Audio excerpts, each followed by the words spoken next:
Here in the Masonic Temple in Detroit. With us is Gerard Swope, chairman of the committee for the 1935 Mobilization for Human Needs. We now introduce Mr. Swope. Ladies and gentlemen, it gives me great pleasure to present this principal speaker of the evening, the President of the United States. My friends, it is a high privilege once more to appeal to the men, women, and children of America for support of another year's mobilization for human needs. I can properly congratulate and thank the country for its splendid response to the appeal for the care of the needy in the years of deep depression from which we are happily and rapidly emerging. Since I spoke to you at this time last year in behalf of this great national undertaking, much good has been accomplished, both through private charity of all kinds and through generous assistance by federal and state and local government authorities. During this past year, the Congress and the administration have been making provisions for the employment of approximately 3.5 million unemployed persons in bona fide jobs. And the coming month will see the great majority of these people at work in the several states. The Congress has also enacted, and I have signed, the great Social Security Act, which establishes for the future the framework for unemployment insurance, for old age assistance, and for aid to dependent children. But the full force and effect of the Social Security law cannot, of course, become operative until several years have elapsed.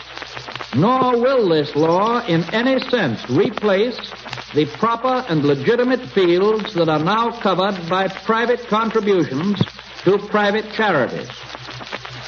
I can, however, bring you good news this evening.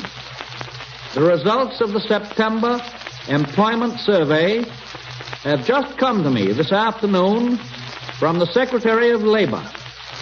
During the month of September, 350,000 men and women were returned to private employment in the reporting industries of the nation. And the money in the weekly pay envelopes of these industries was $12 million greater than their weekly pay envelopes in the previous month of August. This means that the workers in these reporting industries had $12 million more each week to spend for the necessities of life.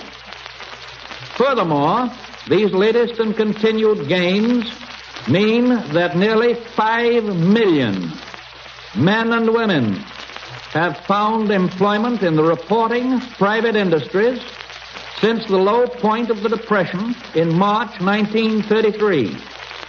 And during this same period, there has been an increase of over $104 million per week in the payrolls of these reporting industries. The September gain itself is the largest for any single month in the past year and a half.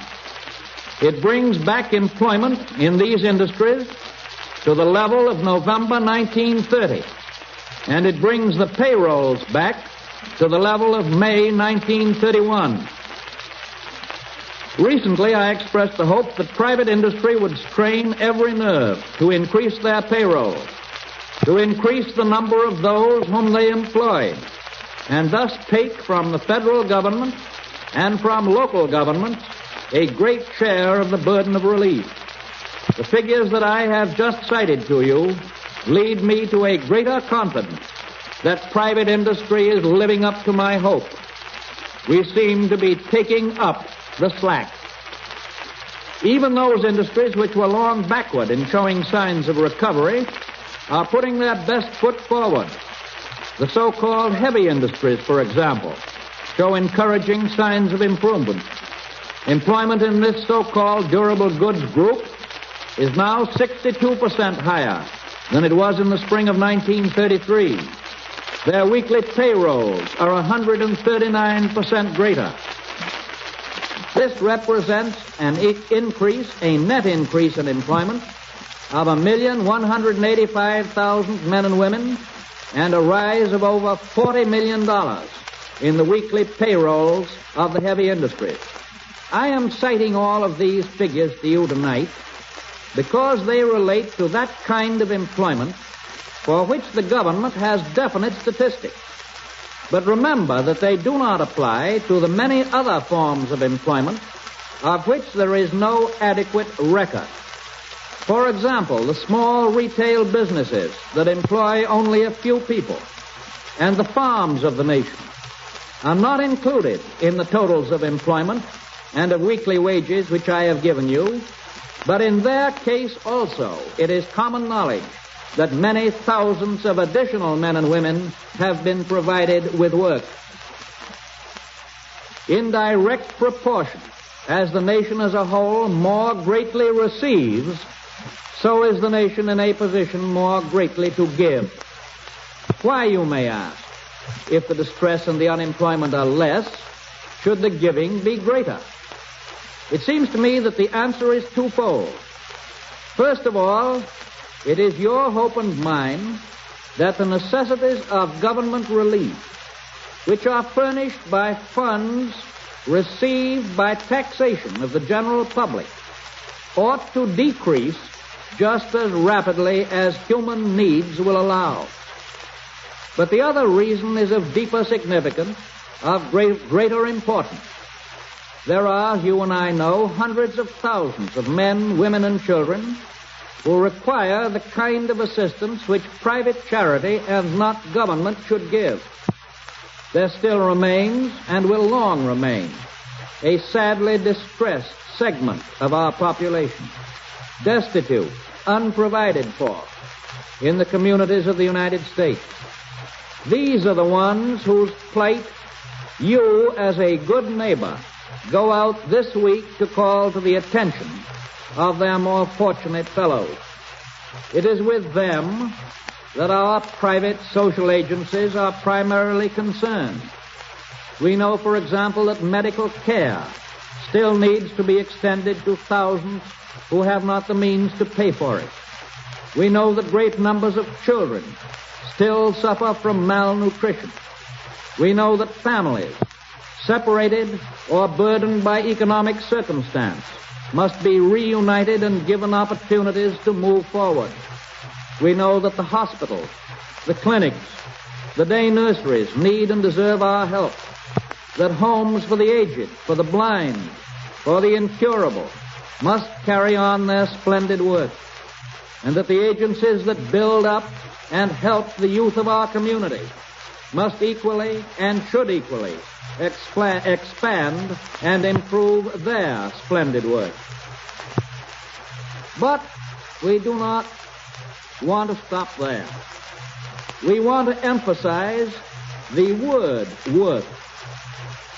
Neither private charity nor government relief wants to continue to help people who can work but who won't work.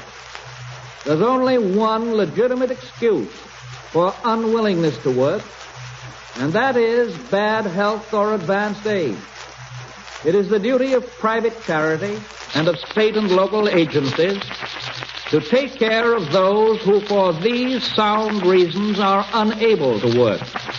And as I have so often said, it is the duty, the only duty of the federal government to assist in this type of relief when private and local means have come to the end of their tether. The slogan of this 1935 Mobilization for Human Needs is this: be a good neighbor. And the practical way of being a good neighbor in this year of grace is for each and every one of us to support the splendid private agencies whose work has been so successful in the past. If each and every one of us answers by practical giving the sound appeal made for the continuance and for the growth of local welfare, we shall become the best possible neighbors in our own neighborhood. You have just heard the President of the United States speaking to you on this program for the 1935 Mobilization for Human Needs.